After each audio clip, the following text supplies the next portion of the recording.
हमारे ब्रह्मांड में बहुत ही गूढ़ और रहस्यमयी शक्तियाँ छिपी हुई हैं। इसी में समस्त देवी देवताओं की शक्ति है। इसी में समस्त जड़ी बूटियों से यानी प्रकृति से प्राप्त शक्तियाँ छिपी हैं। अब इन शक्तियों को जानने के लिए हमें ज्ञान की आवश्यकता होती है और वही ज्ञान हमें गुरु से प्राप्त होता है। प्रत्येक व्यक्ति चाहता है कि मैं उन शक्तियों को प्राप्त करूं। कुछ व्यक्ति ऐसे भी होते हैं जिनको इन शक्तियों से कोई भी मतलब नहीं होता, लेकिन जो जिज्ञासु होते हैं, जिनके पूर्व जन्म के कर्म होते हैं, पूर्व जन्म के संस्कार होते हैं, जो अपने पिछले जन्मों में अध्यात्म के क्षेत्र में कुछ ध्यान साधना सिद्धियां करके आते हैं, उनकी जिज्ञासा इस मनुष्य शरीर में आते ही जागृत होने लगती है।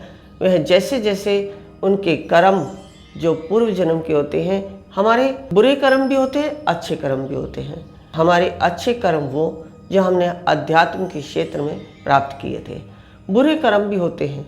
आज भी हमने मनुष्य शरीर लिया है तो हमें नहीं मालूम कि हम कब और कैसे जाने अनजाने गलतियां कर देते हैं।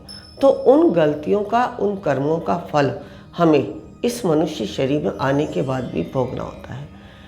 लेकिन जब हम मनुष्य शरीर धारण करते हैं तो हमारे जो बुरे कर्म होते हैं, पहले हमें उनका फल भोगना पड़ता है। जब वह कर्म पूरे हो जाते हैं तो हमारी आध्यात्मिक शक्तियाँ जो हमारी जागृत होनी होती हैं, वह जागृत होने का समय आते ही हमें कोई ऐसा गुरु मिल जाता है या कोई ऐसा मार्गदर्शन मिल जाता है या परमात्मा की तरफ से कोई ऐसा संकेत मिल जाता है कि जिससे हमारी वही शक्तियाँ जागृत होने लगती हैं और हम अध्यात्म के रहस्यों को जानने की इच्छा रखते हैं। तो आप भी यदि इन शक्तियों को जानना चाहते हैं, अपनी शक्तियों को जागृत करना चाहते हैं, क्योंकि शक्तियाँ तो ब्रह्मांड की होती हैं, लेकिन जागृत हमें स्वतः ही करनी पड़ती हैं। हमारे शरीर में ही समस्त ब्रह्मांड विद्यमान है। उस ब्रह्मांड को जागृत करने के लिए हमें मंत्र, ध्यान, साधना और यज्ञ की आवश्यकता होती है। जब हम ध्यान, मंत्र और यज्ञ के द्वारा अपनी शक्तियों को जागृत करते हैं तो परमात्मा हमारा जागृत होता है और वही परमात्मा हमें भौतिक और आध्यात्मिक क्षेत्र की उन्नति तक ले जाता है। तो आप भी यदि जागृत होना चाहते हैं, आपके अंदर भी जिज्ञासाएं हैं, तो आप भी गुरु का ही चयन करें। लेकिन गुरु ऐसा होना चाहिए जो आपकी इच्छाएं हैं, क्योंकि सबके मार्ग अलग अलग होते हैं। जो आपका मार्ग हो उस मार्ग तक आपको जागृत कर सके। बहुत सारे गुरु ऐसे भी होते हैं जो कि ब्रह्मा, विष्णु, महेश तीनों शक्तियों को जागृत करने का मार्ग आपको बताते हैं। इन मार्गों के विषय में हमने पहले भी बताया था कि जैसे शिव का जो मार्ग है, इसको अश्वक्रांता कहते हैं। विष्णु के मार्ग को विष्णुक्रांता और ब्रह्मा के मार्ग को रथक्रांता। प्रत्येक व्यक्ति के अलग अलग संस्कार होते हैं। कोई शिव के मार्ग पर चलता है तो कोई विष्णु के मार्ग पर चलता है तो कोई ब्रह्मा के मार्ग पर।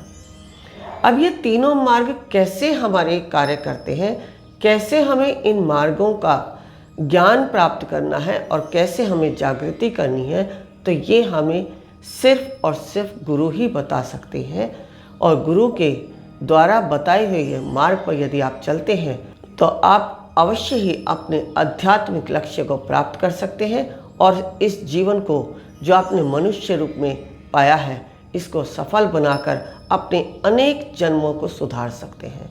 तो आप भी यदि जानना चाहते हैं तो गुरु का चयन करें और गुरु की आज्ञा का पालन करें। कहते हैं ना, गुरु आज्ञा ही केवलम शिष्य से परम मंगलम। जो गुरु की आज्ञा करते हैं उन्हीं का परमात्मा भी मंगल करते हैं और गुरु भी उनके ऊपर पूर्ण आशीर्वाद प्रदान करते हैं। अपने संस्कारों के अनुसार गुरु का चयन करके अपने आध्यात्मिक लक्ष्य को प्राप्त करें। गुरु माँ तपेश्वरी जी बढ़ाएं कदम अध्यात्म की ओर और पाएं स्वस्थ शरीर, संपन्नता और एकाग्रता। गुरु माँ के द्वारा प्रदान की जाती हैं 108 प्रकार की दीक्षाएं। गुरु माँ से सीखिए ध्यान एवं उपचार पद्धतियाँ। 1. मुद्रा विज्ञान, साधना से सिद्धियों की ओर। 2. तत्व ज्ञान। 3. लामाफेरा, तनाव, डिप्रेशन, पागलपन, नजर दोष, टोने टोटके में अत्यंत प्रभावी। 4. योग माया, रोगी को रोग मुक्त कराना। 5. हुंकार विद हलीम, बौद्धिक विकास एवं लक्ष्य प्राप्ति हेतु। 6. ट्रिटी सर्कल, एकाग्रता बढ़ाने के लिए। गुरु माँ के द्वारा प्रदान की जाने वाली दीक्षाएं लेकर जीवन को सुखों से भर सकते हैं। आप गुरु माँ तपेश्वरी जी से किसी भी समस्या के समाधान के लिए परामर्श कर सकते हैं, मात्र 1100 रुपए। हमारा पता है Maa Tapeshwari Ashram, Diksha Dham, Infinity Consciousness Foundation Trust, registered, village and post, Kundli district, Sonipat, Haryana, opposite Naval hospital, near Delhi, Singhu border. Email ID incofoundation@gmail.com। Facebook Guru Maa Tapeshwari जी। हमारे आश्रम के नंबर हैं 9811738004।